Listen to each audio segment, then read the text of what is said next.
Good morning, good afternoon, good evening. Welcome to Raven's Readings. All novels I read are copyright-free here in Canada. I'm reading from The Big Sleep, a hard-boiled crime novel written in 1939 by Raymond Chandler, introducing his character Philip Marlow. I do readings twice a week. If you subscribe to my Substack newsletter, you'll get notified of my updates as soon as they're ready. If you enjoy this reading or have other classics you'd like to hear, leave me a comment. Maybe I'll do some Hemingway or Steinbeck. Last time, Marlow met with Mrs Regan at his office for some facts and a bit of flirting. Then he met with Carmen back at Geiger's place. Not a lot of facts from her, so he shoos her out, or tries to, until someone comes to the front door. Chapter 13. He was a grey man, all grey except for the polished black shoes and 2 scarlet diamonds in his grey satin tie that looked like the diamonds on roulette layouts. His shirt was grey and his double-breasted suit of soft, beautifully cut flannel. Seeing Carmen, he took a grey hat off, and his hair underneath it was grey and as fine as if it had been sifted through gauze. His thick grey eyebrows had that indefinably sporty look. He had a long chin, a nose with a hook to it, thoughtful grey eyes that had a slanted look because of the fold of skin over his upper lid that came down over the corner of the lid itself. He stood there politely, one hand touching the door at his back and the other holding the grey hat and flapping it gently against his thigh. He looked hard, not the hardness of the tough guy, more like the hardness of a well-weathered horseman.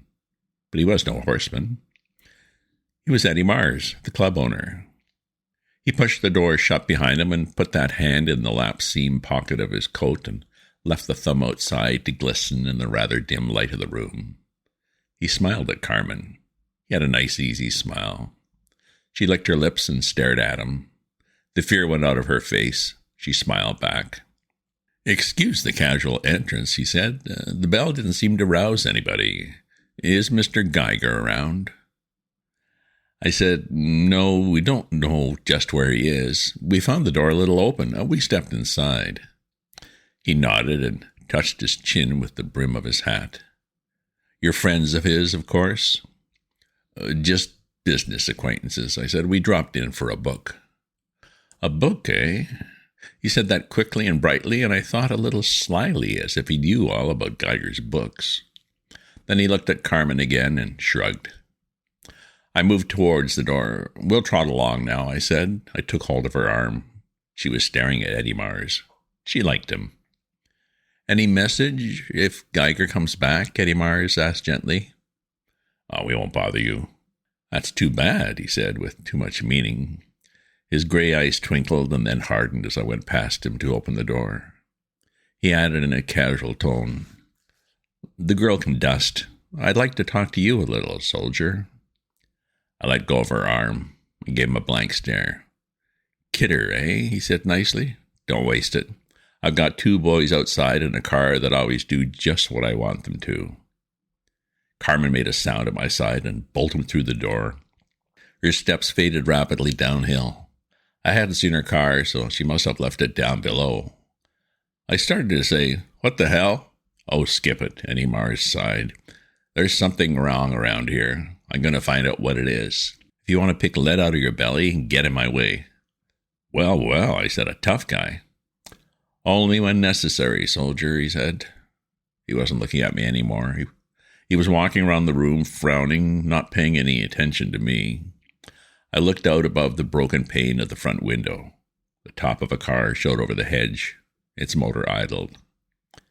Eddie Mars found the purple flagon and the 2 gold vein glasses on the desk. He sniffed at one of the glasses, then at the flagon. A disgusted smile wrinkled his lips. "Lousy pimp," he said tonelessly. He looked at a couple of books, grunted, went on around the desk, and stood in front of the little totem pole with the camera eye. He studied it, dropped his glance to the floor in front of it. He moved the small rug with his foot, then bent swiftly, his body tense. He went down on the floor on one grey knee. The desk hid him from me partly. There was a sharp exclamation, and he came up again. His arm flashed under his coat, and a black Luger appeared in his hand. He held it in long brown fingers, not pointing it at me, not pointing it at anything. "Blood," he said. "Blood on the floor there under the rug. Quite a lot of blood." "Oh, is that so?" I said, looking interested. He slid into the chair behind the desk and hooked the mulberry-colored phone towards him and shifted the Luger to his left hand. He frowned sharply at the telephone, bringing his thick gray eyebrows close together and making a hard crease in the weathered skin at the top of his hooked nose. "I think we'll have some law," he said. I went over and kicked at the rug that lay where Geiger had lain. "It's old blood," I said. "Dried blood." "Just the same, we'll have some law," he said. "Why not?" I said. His eyes went narrow. The veneer had flaked off him, leaving a well-dressed hard boy with a Luger. He didn't like my agreeing with him. "Just who the hell are you, soldier?" "Marlow's the name. I'm a sleuth." "Never heard of you. Who's the girl?" "Client," I said. Geiger was trying to throw a loop on her with some blackmail. We came to talk it over. He wasn't here. The door being open, we walked in to wait. Or did I tell you that? "Convenient," he said. "The door being open. When you didn't have a key." "Yes," I said. "How come you had a key?" "Is that any of your business, soldier?" "I could make it my business." He smiled tightly and pushed his hat back on his gray hair. I could make your business my business." "You wouldn't like it," I said. "The pay's too small." "All right, Bright Eyes," he said. "I own the house. Geiger's my tenant. Now what do you think of that?" "You know such lovely people." "Well, I take them as they come. They come in all kinds." He glanced down at his Luger, shrugged, and tucked it back under his arm. "Got any good ideas, soldier?" "Sure, lots of them. Somebody gunned Geiger. Somebody got gunned by Geiger who ran away. Or was two other fellows. Or Geiger was running a cult and made blood sacrifices in front of that totem pole. Or he had chicken for dinner and liked to kill his chickens in from the front parlor." The gray man scowled at me. "I give up," I said. "Better call your friends downtown." "I don't get it," he snapped. "I don't get your game here." "Go ahead. Call the buttons. You'll get a big reaction from it." He thought that over without moving. His lips went back against his teeth. "I don't like that either," he said tightly. "Maybe it just isn't your day," I said. "I know you, Mr. Mars. The Cypress Club at Las Olindas. Flash gambling for flash people. The local law in your pocket and a well-greased line into L.A. In other words, protection. Geiger was in a racket that needed that, too. Perhaps you spared him a little now and then, seeing he's your tenant." His mouth became a hard, white grimace. "Geiger was in what racket?" "The smut book racket." He stared at me for a long, level minute. "Well, somebody got to him," he said softly. "You know something about it? He didn't show up at the store today. They don't know where he is. He didn't answer the phone here. I came up to see about it, and I find blood on the floor under a rug. And you and a girl here." "A little weak," I said, "but maybe you can sell the story to a willing buyer." "You missed a little something, though. Somebody moved his books out of the store today, the nice books he rented out." He snapped his fingers sharply and said, "I should have thought of that, soldier. You seem to get around. How do you figure it?" "Well, I think Geiger was rubbed. I think that's his blood. And the books being moved out gives a motive for hiding the body for a while. Somebody is taking over the racket and wants a little time to organize." "Oh, they can't get away with it," Eddie Mars said grimly. "Who says so? You and a couple of gunmen in your car outside? It's a big town now, Eddie. Some very tough people have checked in here lately. A penalty of growth." "You talk too damn much," Eddie Mars said. He bared his teeth and whistled twice sharply. A car door slammed outside and running steps came through the hedge. Mars flicked the Luger out again and pointed it at my chest. "Open the door." The knob rattled and a voice called out. I didn't move. The muzzle of the Luger looked like the mouth of the 2nd Street tunnel, but I didn't move. Not being bulletproof is an idea I had to get used to. "Open it yourself, Eddie. Who the hell are you to give me orders? Be nice, and I might help you out." He came to his feet rigidly and moved round the end of the desk and over to the door. He opened it without taking his eyes off me. 2 men tumbled into the room, reaching busily under their arms. One was an obvious pug, a good-looking, pale-faced boy with a bad nose and one ear like a club stake. The other man was slim, blonde, deadpan, with close-set eyes and no color to them. Eddie Mars said, "See if this bird is wearing any iron." The blonde flicked a short-barrel gun out and stood pointing it at me.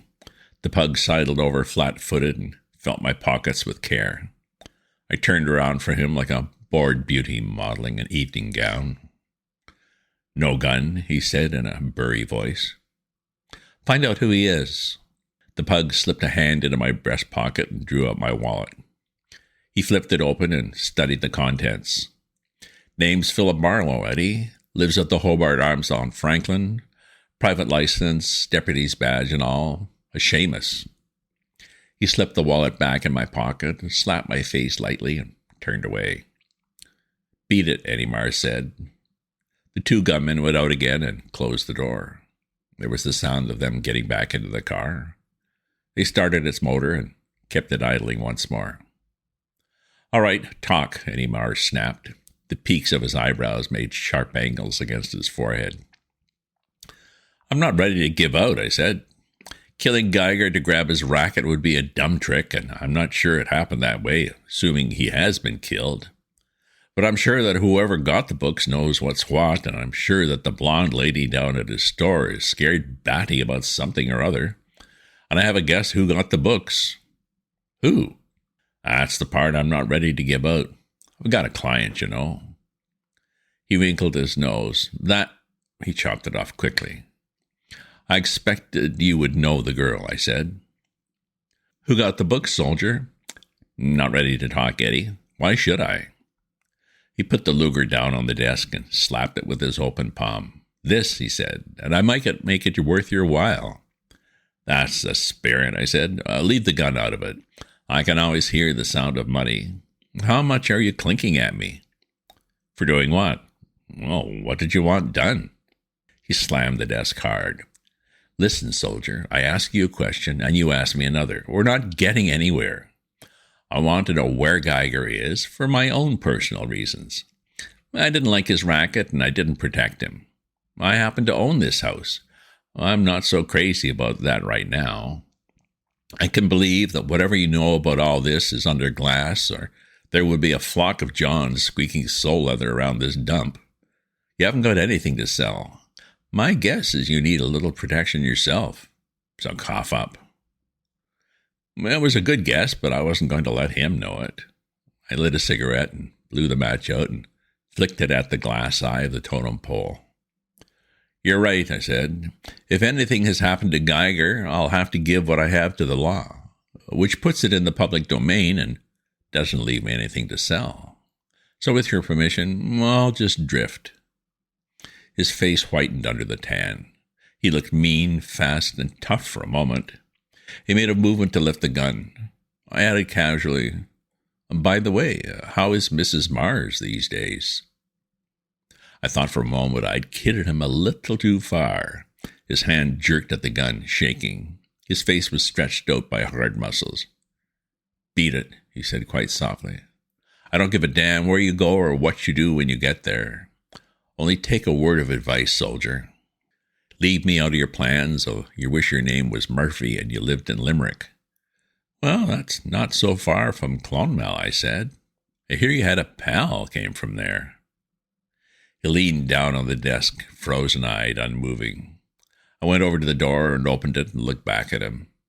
His eyes had followed me, but his lean gray body had not moved. There was hate in his eyes. I went out and through the hedge and up the hill to my car and got into it. I turned it around and drove up over the crest. Nobody shot at me. After a few blocks, I turned off, cut the motor, and sat for a few moments. Nobody followed me either. I drove back into Hollywood. Chapter 14.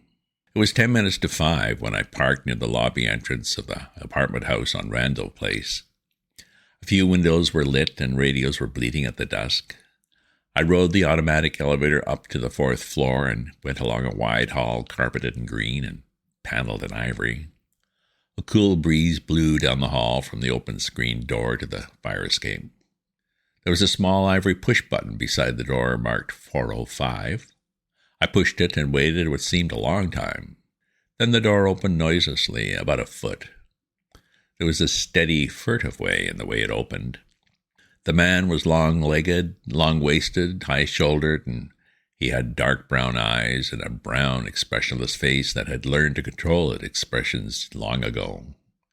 Hair like steel wool grew far back on his head and gave him a great deal of domed brown forehead that might at a careless glance have seemed a dwelling place for brains.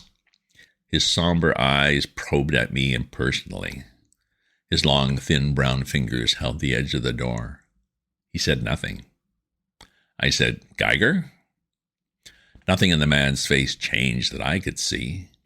He brought a cigarette out from behind the door and tucked it between his lips and drew a little smoke from it. The smoke came towards me in a lazy, contemptuous puff, and behind it words in a cool, unhurried voice that had no more inflection than the voice of a faro dealer. He said, "What?" "Geiger," I said. "Arthur Gwynne Geiger, the guy that has the books." The man considered that without any haste. He glanced down at the tip of his cigarette. His other hand, the one that had been holding the door, dropped out of sight. His shoulder had a look as though his hidden hand might be making motions. "Don't know anybody by that name," he said. "Does he live around here?" I smiled. He didn't like the smile. His eyes got nasty. I said, "You're Joe Brody?" The brown face hardened. "So what? Got a grift, brother, or just amusing yourself?" "So you're Joe Brody," I said, "and you don't know anybody named Geiger. That's very funny." "Yeah? Well, you got a funny sense of humor, maybe. Well, take it away and play on it somewhere else." I leaned against the door and gave him a dreamy smile. "You got the books, Joe. I got the sucker list. We ought to talk things over." He didn't shift his eyes from my face. There was a faint sound in the room behind him as though a metal curtain ring clicked lightly on a metal rod. He glanced sideways into the room. He opened the door wider. "Oh, why not, if you think you've got something," he said coolly. He stood aside from the door. I went past him into the room. It was a cheerful room with good furniture and not too much of it. French windows in the end wall opened on a stone porch and looked across the dusk at the foothills. Near the windows, a closed door in the west wall, and near the entrance door, another door in the same wall. This last had a plush curtain drawn across it on a thin brass rod below the lintel. That left the east wall, in which there were no doors. There was a davenport backed against the middle of it, so I sat down on the davenport. Brody shut the door and walked crab fashion to a tall oak desk studded with square nails. A cedarwood box with gilt hinges lay on the lowered leaf of the desk. He carried the box to an easy chair midway between the other two doors and sat down. I dropped my hat on the davenport and waited. "Well, I'm listening," Brody said. He opened the cigar box and dropped his cigarette stub into a dish at his side. He put a long, thin cigar in his mouth. "Cigar?" He tossed one at me through the air. I reached for it. Brody took a gun out of the cigar box and pointed it at my nose. I looked at the gun. It was a black police .38. I had no argument against it at the moment. "Neat, huh?" Brody said. "Just kind of stand up a minute. Come forward just about 2 yards. You might grab a little air while you're doing that." His voice was the elaborately casual voice of the tough guy in the pictures. Pictures have made them all like that. I said, not moving at all. "Such a lot of guns around town and so few brains. You're the second guy I've met within hours who seems to think a gat in the hand means a world by the tail. Put it down and don't be silly, Joe." His eyebrows came together and he pushed his chin at me. His eyes were mean. "The other guy's name was Eddie Mars," I said. "Ever hear of him?" "No." Brody kept the gun pointed at me. "If he ever gets wise to where you were last night in the rain, he'll wipe you off the way a check raiser wipes a check." "What would I be to Eddie Mars?" Brody asked coldly. Buddy lowered the gun to his knee. Not even a memory, I said. We stared at each other. I didn't look at the pointed black slipper that showed under the plush curtain in the doorway to my left. Brody said quietly, "Don't get me wrong, I'm not a tough guy, just careful. I don't know hell's first whisper about you. You might be a life-taker for all I know." "Ah, you're not careful enough," I said. "That play with Geiger's books was terrible." He drew out a long, slow breath and let it out silently. Then he leaned back and crossed his long legs and held the Colt on his knee. "Don't kid yourself, I won't use this heat if I have to," he said. "What's your story?" Have your friend with the pointed slippers come on in," I said. "She gets tired holding her breath." Brody called out without moving his eyes off my stomach. "Come on in, Agnes." The curtains swung aside, and the green-eyed, thigh-swinging ash blonde from Geiger's store joined us in the room. She looked at me with a kind of mangled hatred. Her nostrils were pinched, and her eyes had darkened a couple of shades. She looked very unhappy. "I knew damn well you were trouble," she snapped at me. "I told Joe to watch his step." "It's not his step, it's the back of his lap he ought to watch," I said. "I suppose that's funny," the blonde squealed. "It has been," I said, "but it probably isn't anymore." "Save the gags," Brody advised me. "Joe's watching his step plenty. Put some light on so I can see to pop this guy if it works out that way." The blonde snicked on a light in a big square standing lamp. She sank down into a chair beside the lamp and sat stiffly, as if her girdle was too tight. I put my cigar in my mouth and bit the end off. Brody's Colt took a close interest in me while I got matches out and lit the cigar. I tasted the smoke and said, "The sucker list I spoke of is in code. I haven't cracked it yet, but there are about 500 names. You got 12 boxes of books that I know of. You should have at least 500 books. There'll be a bunch more out on loan, but say 500 is the full crop, just to be cautious. If it's a good active list, you could run even 50% down the line. That would be 125,000 rentals. Your girlfriend knows all about that. I'm only guessing. Put the average rental as low as you like, but it won't be less than $1. That merchandise costs money. At $1 a rental, you'll take 125 grand and you still have your capital. I mean, you still have Geiger's capital. That's enough to spot a guy for." The blonde yelped. "You're crazy, you goddamn egg-headed—" Brody put his teeth sideways at her and snarled, "Pipe down, for Christ's sakes, pipe down." She subsided into an outraged mixture of slow anguish and bottled fury. Her silvery nails scraped on her knees. "It's no racket for bums," I told Brody almost affectionately. "It takes a smooth worker like you, Joe. You got to get confidence and keep it. People who spend their money for second-hand sex jags are as nervous as dowagers who can't find the restroom. Personally, I think the blackmail angles are a big mistake. I'm for shedding all that and sticking to legitimate sales and rentals." Brody's dark brown stare moved up and down my face. His Colt went on hungering for my vital organs. "You're a funny guy," he said tonelessly. "Who has this lovely racket?" "You have," I said. "Almost." The blonde choked and clawed her ear. Brody didn't say anything. He just looked at me. "What?" the blonde yelped. "You sit there and try to tell us Mr. Geiger ran the kind of business right down to the main drag? You're nuts." I leered at her politely. "Sure I do. Everybody knows the racket exists. Hollywood's made to order for it. If a thing like that has to exist, then right out on the street is where all practical coppers want it to exist. For the same reason they favor red light districts. They know where to flush the game when they want to." "My God," the blonde wailed, "you let this cheesehead sit there and insult me, Joe? You with a gun in your hand and him holding nothing but a cigar in his thumb?" "I like it," Brody said. "The guy's got good ideas. Shut your trap and keep it shut, or I'll slap it shut for you with this." He flicked the gun around in an increasingly negligent manner. The blonde gasped and turned her face to the wall. Brody looked at me and said cunningly, "How have I got this lovely racket?" "Well, you shot Geiger to get it," I said, "last night in the rain. Was dandy shooting weather.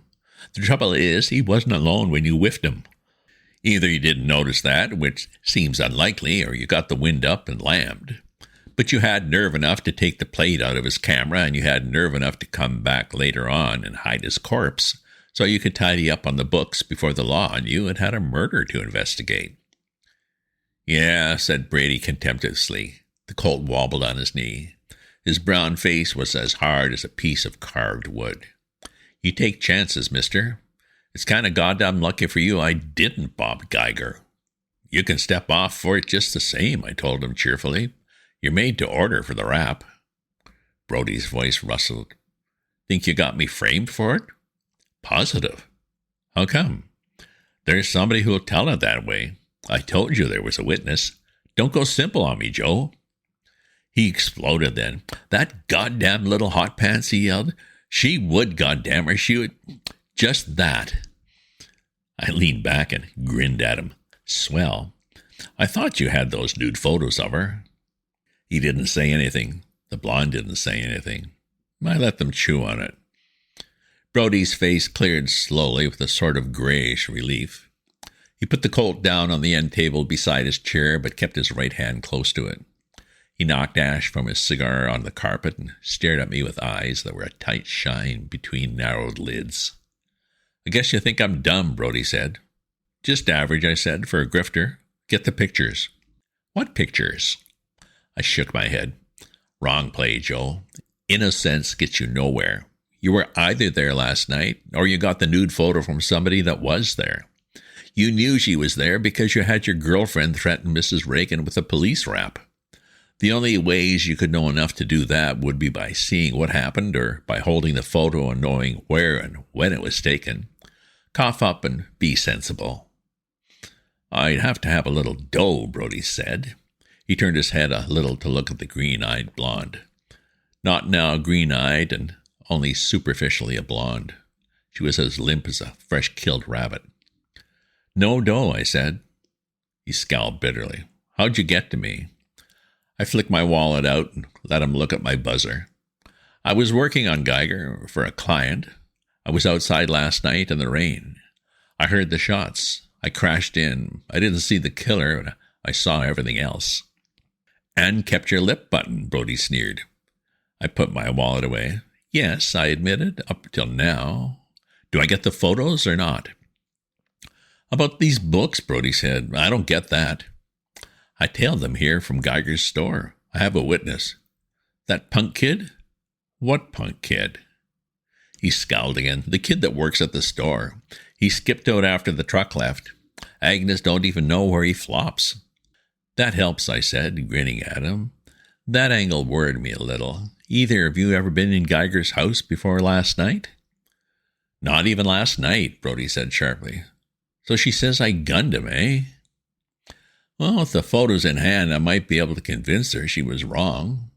There was a little drinking being done. Brody sighed. She hates my guts. I bounced her out. I got paid, sure, but I'd have had to do that anyway. She's too screwy for a simple guy like me. He cleared his throat. How about a little dough? I'm down to nickels. Agnes and me gotta move on. No, not from my client. Listen, get the pictures, Brody. Oh, hell, he said. You win. He stood up and clipped the Colt into his side pocket. His left hand went up inside his coat. He was holding it there, his face twisted in disgust, when the doorbell rang and kept on ringing. End of chapter. Marlow has met Eddie Mars finally and come to some sort of arrangement, as he has with Joe Brody and that tall blonde from Geiger's store. But just how are the club owner and Joe involved in this?